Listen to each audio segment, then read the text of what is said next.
Hace 350 años, el edificio que hoy ocupa el Palacio de Gobierno fue mandado a construir por don Pedro Rincón de Ortega, fundador del vínculo de Ciénega de Mata o de Rincón, para que en ella vivieran con la suficiente autoridad y decencia los descendientes del mayorazgo de los Rincón Gallardo. Durante varios años, la mansión conservó su estructura original, limitada a lo que es el primer patio.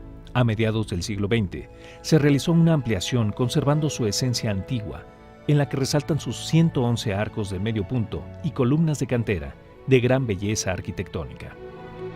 Decoran sus corredores pinturas murales ejecutadas por el artista chileno Osvaldo Barra Cunningham a inicios de los años 60, que cuentan la historia de Aguascalientes y del país. De la Reforma y del Primer Imperio destaca la figura de don Benito Juárez y muy cerca de él un brillante aguascalentense, don Jesús Terán Peredo. Por varias razones, don Jesús Terán ocupa un lugar destacado entre los mandatarios de la entidad, siendo el primer gobernador de Aguascalientes reconocido por la Constitución de 1857.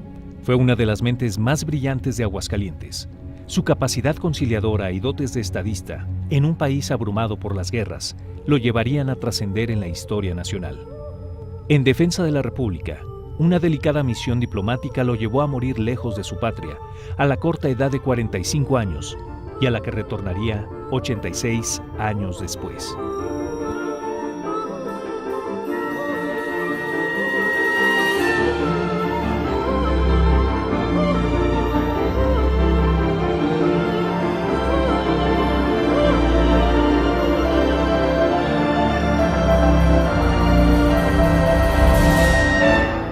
Amable público televidente de Canal 6, Radio y Televisión de Aguascalientes, apostados estratégicamente para llevar hasta ustedes los incidentes de esta llegada de los restos del licenciado Jesús Terán Peredo para verlos depositados en la Rotonda de los Hombres Ilustres, aquí en nuestra entidad, la tierra que le vio nacer. El 29 de julio de 1991 por la tarde, un avión Hércules de la Fuerza Aérea Mexicana arribó al Aeropuerto Internacional de Aguascalientes, que por cierto lleva el nombre del licenciado Jesús Terán, y cuyos restos venían a bordo de la nave aérea. El ingeniero Miguel Ángel Barberena Vega, quien desde el día de ayer, acompañado por autoridades del gobierno de la ciudad misma y del gobierno federal, desde luego, encabezó las ceremonias que tuvieron lugar desde el día de ayer en la capital de la República, y que concluirán el día de mañana, martes 30 de julio, cuando la Rotonda de los Hombres Ilustres, de los ilustres aguascalentenses, reciban la urna que contiene las cenizas, los restos del licenciado Jesús Terán Peredo. Hace 25 años regresó a la tierra de su infancia y juventud, para encontrarse con una ciudad muy diferente a la que conoció. Hoy, a 150 años de la muerte de don Jesús Terán Peredo, Aguascalientes es una ciudad muy moderna y en constante crecimiento. A pesar de todo, sigue conservando parte de su esencia antigua, lo que se puede ver en sus edificios y en sus calles, y sobre todo, en sus habitantes.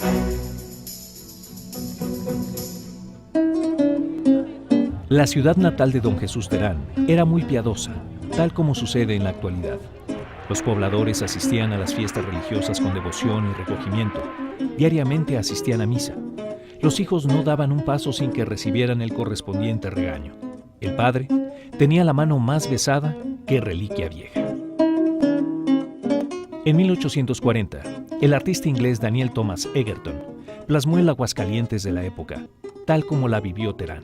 En sus litografías se observa el paso del viático por las calles y la plaza. Estas eran las tristes y respetables costumbres cristianas de la piadosa y antigua villa de Nuestra Señora de la Asunción de las Aguascalientes, dependiente de la provincia de Zacatecas, del siglo XIX, cuna de don Jesús Terán Peredo. José de Jesús Rafael Terán Peredo nació en esta antigua casona, el 14 de enero de 1821, en el seno de una familia que no carecía de nada, y en un país que estaba por lograr su independencia. La casa cuenta ya con 2 siglos de historia, pues fue construida a fines del siglo XVIII. Se ubica en el número 2 de la céntrica calle de San Diego, actualmente llamada de Francisco de Rivero y Gutiérrez. Desde 1992, la casa alberga un centro de animación cultural que lleva el nombre de su memorable propietario. La antigua finca nos transporta a la época de la familia Terán, pues conserva gran parte de su construcción original.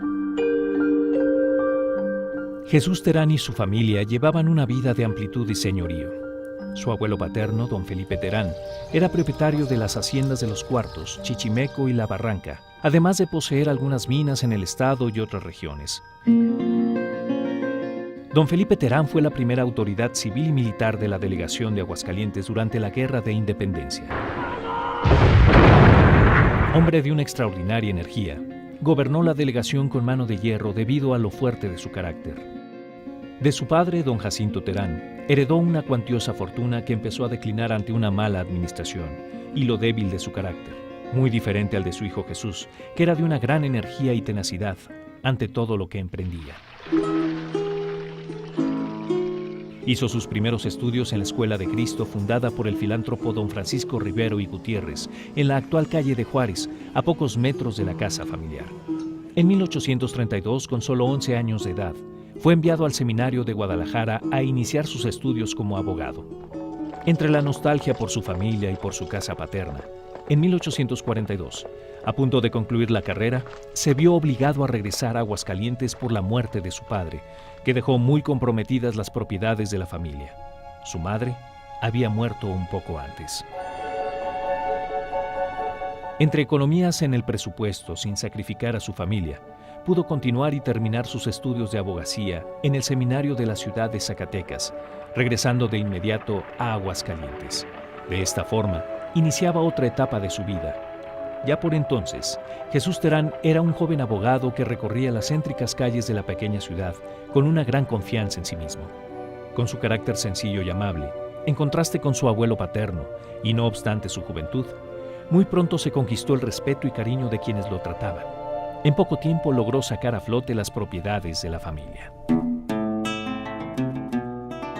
Una vez normalizada la vida hogareña y los bienes de la familia, pudo don Jesús pensar en la política, por la que había sentido atracción desde muy joven.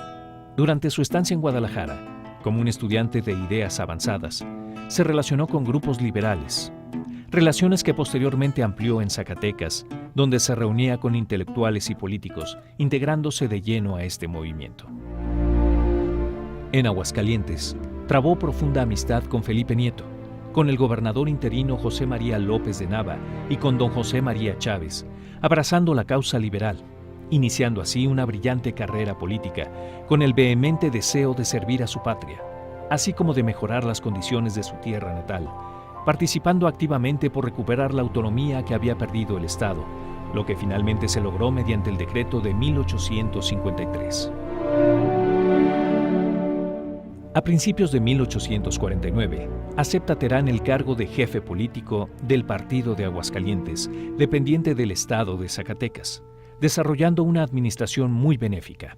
Durante esta etapa, fundó el Instituto Científico y Literario de la Purísima Concepción, ubicado por la calle de San Diego, frente a la actual Casa Terán, precursor de la Escuela de Agricultura fundada en 1867, posteriormente conocida como Instituto de Ciencias o Escuela Preparatoria, antecedente de la Universidad Autónoma de Aguascalientes, habiendo sido él mismo uno de sus profesores más distinguidos.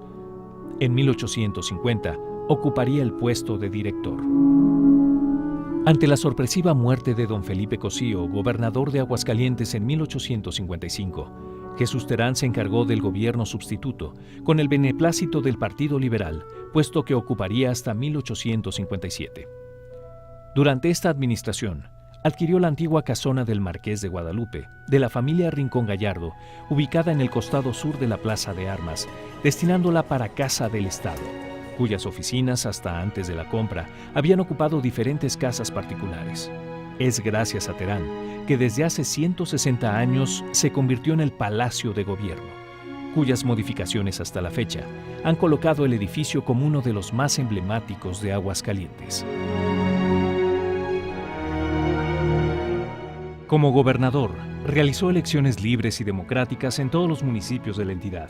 Ejecutó la desamortización de bienes eclesiásticos y de manos muertas del ayuntamiento y del clero, haciéndolos más productivos.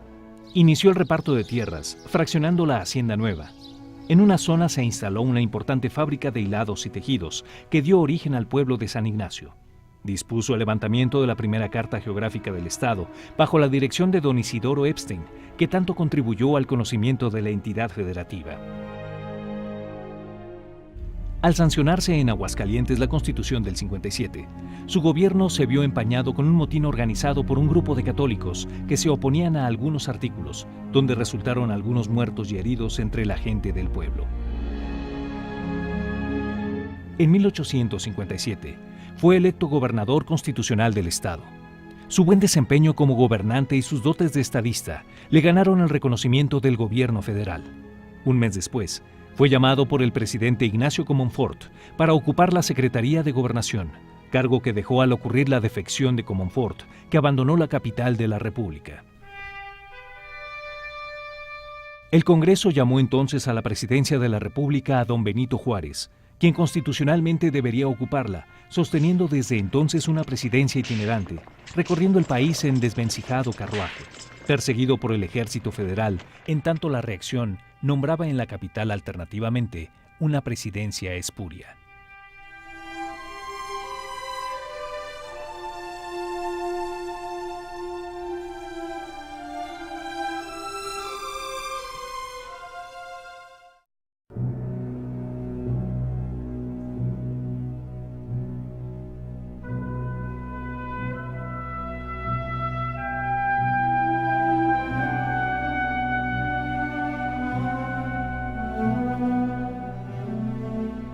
La intervención extranjera ya se sentía en el país. Las leyes de reforma habían sido mal recibidas en Europa, principalmente en España, que se apresuró a desconocer al gobierno constitucional. Una vez establecido el gobierno liberal del presidente Juárez, Jesús Terán ocupó el Ministerio de Relaciones Exteriores y posteriormente el de Justicia y Fomento. Juárez se encontró con el erario público sin fondos para hacer frente a los compromisos, decretando la suspensión de pagos de la deuda externa. Inglaterra, Francia y España reaccionaron agresivamente y enviaron sus respectivas escuadras para exigir el pago de sus adeudos, que habían sido inflados oportunamente, con la amenaza de invadir al país.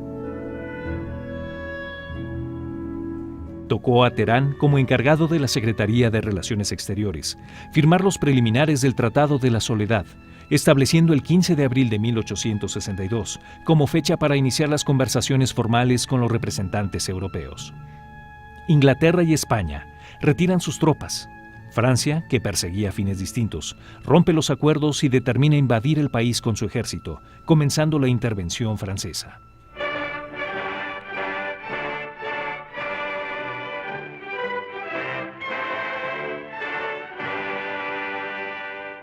Además de la intervención francesa, el gobierno de Juárez enfrenta una guerra civil, desencadenada por los conservadores en contra de las leyes de reforma, al mismo tiempo que en Europa hacen una fuerte propaganda en contra de las citadas leyes, en tanto buscan al príncipe que establezca en México la monarquía. El gobierno de Juárez necesita de personas de tacto diplomático y capacidad conciliadora, con el fin de contrarrestar esta propaganda. El licenciado Terán reunía estos requisitos.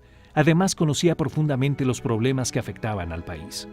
El 28 de noviembre de 1863, don Jesús Terán fue nombrado enviado extraordinario y ministro plenipotenciario ante las Cortes Europeas, con el fin de restablecer relaciones diplomáticas, neutralizar una acción militar por parte de Inglaterra y España, y lo más importante, hablar a favor de nuestro país.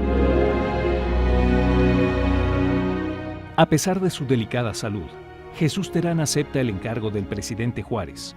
Sale de San Luis Potosí, en donde se encuentra el gobierno, sin saber que era para siempre.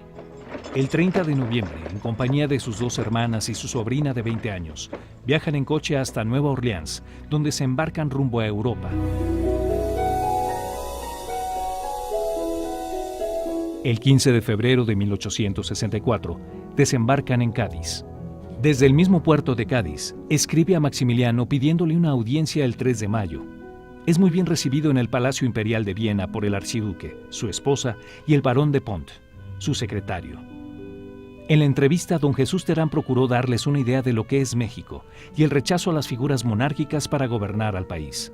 Desgraciadamente para nuestra república, Maximiliano se consideraba ya muy comprometido y, sobre todo, se había hecho grandes ilusiones, concluyendo por manifestar su resolución de aceptar y de marchar a México. Estos franchutes ya se enojaron, porque a su nana la pellizcaron, padece insomnios, Monsieur Forey, porque en su triunfo no tiene fe. Los emperadores Maximiliano y Carlota llegaron al puerto de Veracruz en mayo de 1864, entre el júbilo de los conservadores, pero no del pueblo jarocho.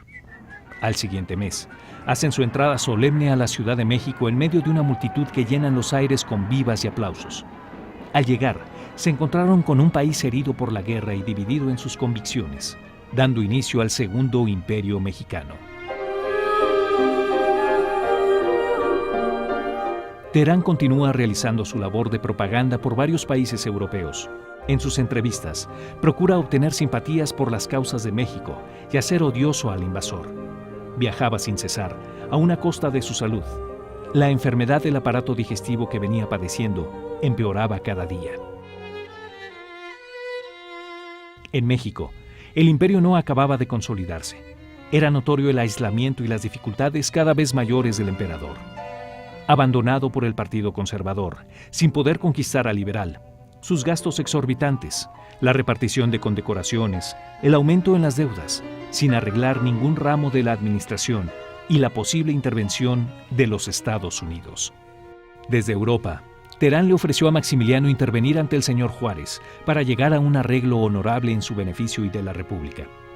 Terán no convenció a Maximiliano, aunque sus consejos fueron bien recibidos, con la deferencia respetuosa que siempre le guardó el príncipe. Poco después partió para Florencia, donde el clima le parecía menos crudo. Con el invierno empeoraban sus dolencias, obligándolo con frecuencia a permanecer en cama. El 23 de diciembre de 1865, recibió un aviso de la llegada a París de un diplomático norteamericano, el general Schofield, enviado ante Napoleón III, para tratar algún asunto relacionado con la intervención francesa en México. Terán partió el mismo día. En plena crisis, atravesó los Alpes, ya cubiertos completamente de nieve. Terán realizó numerosas reuniones con el general Schofield, que sirvieron mucho a la causa del presidente Juárez, que a su vez, el general sometió al gobierno francés para el retiro de tropas de ocupación en México. Durante estas entrevistas, el 14 de enero, Napoleón tomó la decisión de retirar dichas tropas. Fue el último viaje que realizó Terán. Al poco tiempo se reunió con sus hermanas en París, con su salud cada vez peor. No dejaba de tratar asuntos importantes y de redactar informes que eran transmitidos al presidente Juárez. Sentía que su fin estaba próximo, pero se había propuesto no regresar a su país hasta que hubiera salido el último soldado francés, cuando intervino la muerte.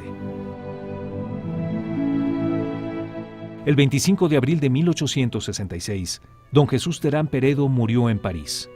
Tenía tan solo 45 años de edad. Su cuerpo fue sepultado en el panteón parisino de Père Lachaise. Por varios años su cuerpo no volvería a su patria, pero su espíritu se aferraba al solar que lo vio nacer.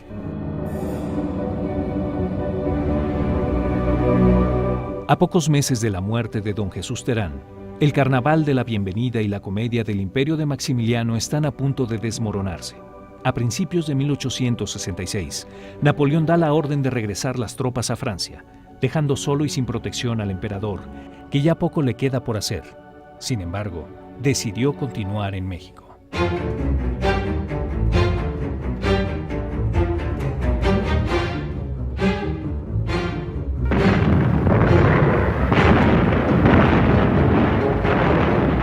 En marzo del siguiente año, fue sitiado con el resto de su ejército en la ciudad de Querétaro y finalmente capturado junto con los generales Miguel Miramón y Tomás Mejía.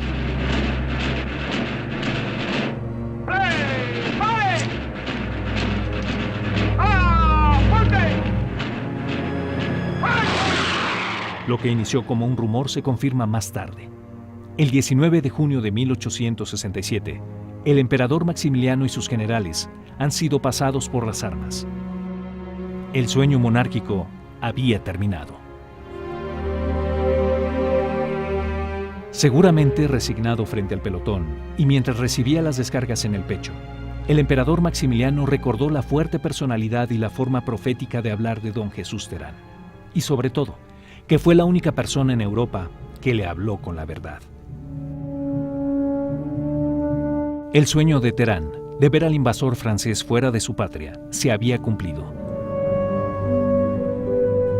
Los años se deslizaron deprisa. La época del Segundo Imperio pasó. Ya los principales actores duermen bajo su propia tierra. Solo los restos de Jesús Terán continuaban bajo suelo extraño. La historia siguió su camino hacia el nuevo siglo, que llegaba con malos presagios. 1910 marcaría el fin de la paz porfiriana, con una revolución que se prolongaría por 10 años y que transformaría al país en las siguientes décadas. Y mientras tanto, pareciera que la indiferencia fue la recompensa a la labor diplomática de don Jesús Terán, cuyos restos continuaban en una tumba olvidada en un panteón parisino. Tuvieron que pasar 89 años de la partida de su país para que sus descendientes, el gobierno federal y el de Aguascalientes, gestionaran el retorno a su patria. Finalmente, se logró su regreso. Sus restos fueron depositados en un nicho del Panteón de San Fernando de la Ciudad de México, al lado de otros héroes de la Reforma. De aquel momento, una fotografía muestra la solemnidad de tan importante evento, atestiguado por destacados personajes de la época, tanto de Aguascalientes como de la capital del país. En otra fotografía, y como parte de los homenajes a Terán, se aprecia cómo una calle de la Ciudad de México fue bautizada con su nombre y que afortunadamente todavía conserva. Pero Aguascalientes reclamaba sus restos. Pasarían varias décadas más para que don Jesús Terán Peredo regresara a la tierra que lo vio nacer.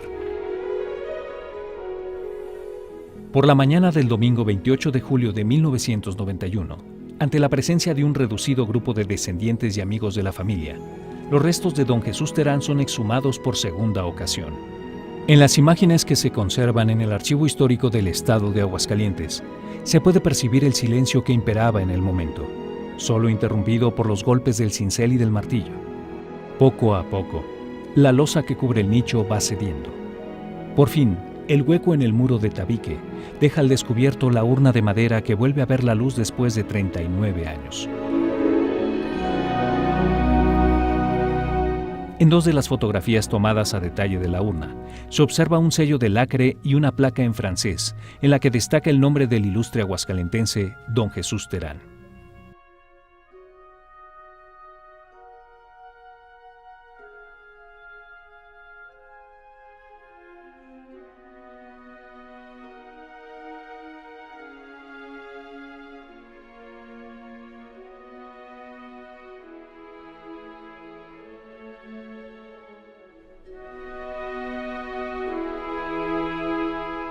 Al siguiente día, 29 de julio, por la tarde, sus restos fueron trasladados a la ciudad de Aguascalientes para continuar con los homenajes de tan ilustre personaje. La parte trasera lateral del enorme cuerpo de este avión de transporte de la Fuerza Aérea Mexicana es la que se abre y en unos momentos más usted, amigo televidente de Canal 6, ahí está, podrá apreciar en detalle esta ceremonia de recepción.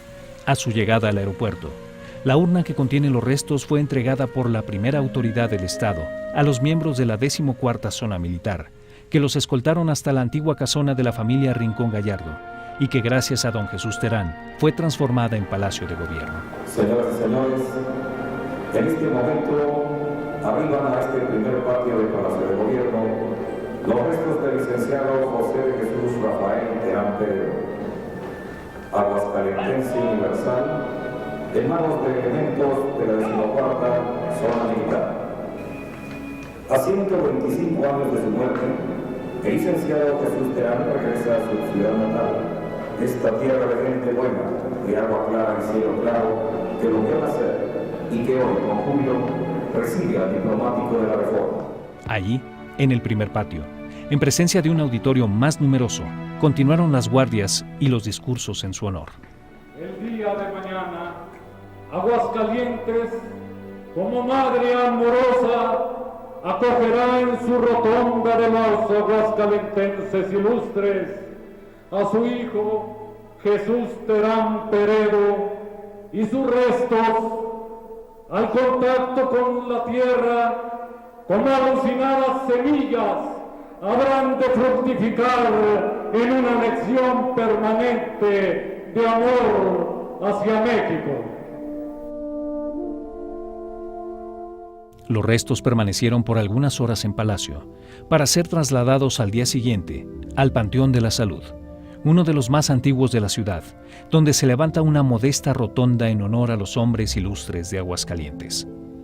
Una fotografía más nos muestra tan solemne momento al ser depositada la urna de madera con los restos mortales de don Jesús Terán en su descanso definitivo. La placa metálica que cubre su nicho nos recuerda parte de su legado.